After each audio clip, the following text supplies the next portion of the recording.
I disagree.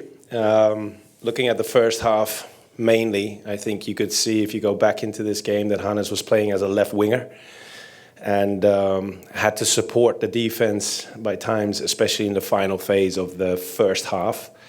But he was doing a tremendous job creating a situation for the wing-back of the opponent to not play his favorite game. And it gave us an extra attacker because Andres Pereira is an offensive midfield player. And he had to defend at times from the left side, but he was, especially in the first half, I think 90% of the time in an offensive midfield position.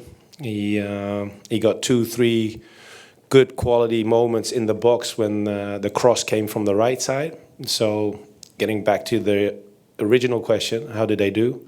I'm very pleased with the both of them. Scott, go ahead. Hey, Coach, how are you? Scott Schertz in Stream Punk Soccer. Congrats on the 3 points, big 3 points in this case. Talk a little bit about the game plan. Denke and Evander had 5 goals in the last 2 matches leading up to this, and the team won 5 straight. So there was a lot of pressure on you to stop both of them. How did you prep for that, and how did the team prep for that? Thanks. Pressure on us, you mean? I'm not playing, unfortunately, anymore. But the guys did well. As I mentioned to your colleague just now, I think we did a very, very stable, aggressive, energized performance out of possession. Regained possession a few times already on their half in the first half. So the guys did a really good job.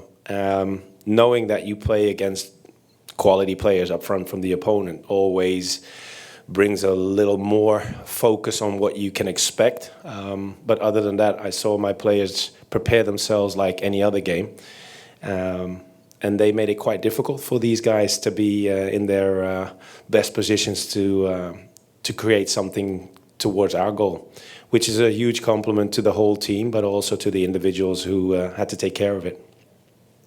We're going to go with Andrew, followed by John. Hi, I'm Andrew Lee with Hudson River Blue. Hi, Andrew. Keaton Parks had to come off pretty early. You've spoken about how important he is to your team and what you want to do. It's a 2-part question, I guess. Is this the same issue that he's been dealing with since Columbus when he had to come off as well in that game in like the first 35 minutes? And then how do you think the rest of the midfield handled his absence, given you've mentioned it being sort of a cause for concern in the past when he's had to come out? Yeah, and it's still a concern because Keats has a problem with his foot. He's been adjusting one of his boots in order to deal with the matter. He's had a couple of good weeks. We were surprised what happened today because it was in a different place in his foot, but he pushed himself also by request, another 10, 15 minutes or so, but then the pain was too much and he had to come off. And then, as I mentioned a few times earlier also, I'm very fortunate to have players that have the flexibility to play in several positions. And so when Burke came on, it was an easy one for Justin to move up on the pitch and play in midfield together with Johnny and with Maxi, and kept his level in the game at a very high level, which is a big compliment to Justin as well. John? Hey, Coach. Congrats again on the win. Thank you. John Bainey, Footy Banter.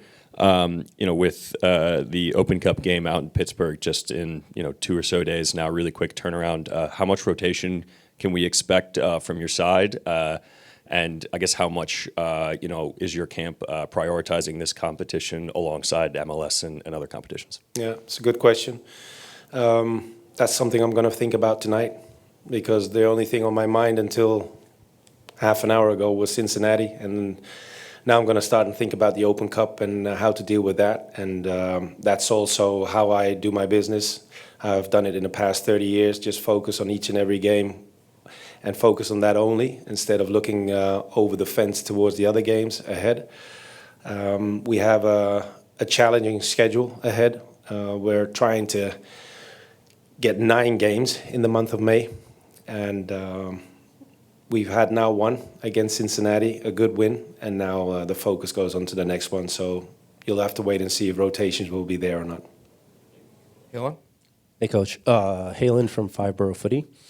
Hooley had a good start to the season, and then the form sort of dipped a little bit, and then he followed that up with an amazing game today. Even outside of the goal, a lot of his decision-making on and off the ball was really good. Could you talk a little bit about that, what he's been doing in training, or just how he's been developing in that? Yeah, interesting. Hooli is a guy who had to deal with several situations since I've been here. He had a very good preseason, a good start at the season of the MLS, but he's only 21. So you know it will go like this and that. So we're trying to get more consistency in the whole team, including Hooli. But as always with creative attacking players, they need to have this good feel. Today was that moment. He showed his quality on and off the ball. Decisions were good. I just saw the goal again. It's high quality, very high quality. Spins it off the goalkeeper. Like he's been training as a maniac every day. You guys remember when I took him off before halftime? That's a tough blow to take. And then I'm always curious how these guys get into the building the next training. And he just went at it again and worked even harder than he did before. And that says a lot about his character, his personality. So I'm very grateful that I'm able to help him develop this. And what he showed tonight is a very, very important step in the right direction. Final one, we'll go with Max. Hey, Coach. Max, Footy Banter here. I know you mentioned earlier in the first question had to do with sort of the shape, but my question has to do with potential of a back three at the start of the game to maybe counter the back five that you were seeing. And it looked like since he had switched at the second half, was there a tactical change that you had to make in that second half, or was it the same game plan that you had started with that you carried out throughout the entire 90? Yeah. So going into the game, one thing we had to solve was the loss of Kevin O'Toole. So there's a few things that we could do, and we chose what you guys saw in the first half with Hannes and Pepe coming on as well. Final part of the first half, you could already see that we're trying to overload our left side and get Hannes in a more vulnerable position. But like we talked about in preparing this game, you will only get into these situations when you don't take care of the ball. And in that phase, our standards were going down, and we lost possession way too easy, and that meant that Hannes had to defend more than the previous 30 minutes into the game. The second half, I said to my coaching staff, just make sure that we're aware of their changes in halftime, because I could expect a counter move considering this situation.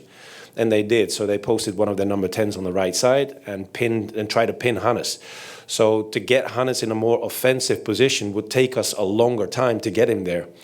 But we anticipated. So we had Nico Cavallo already stand by if we needed to change, and he was aware of what he needed to do and what he could expect.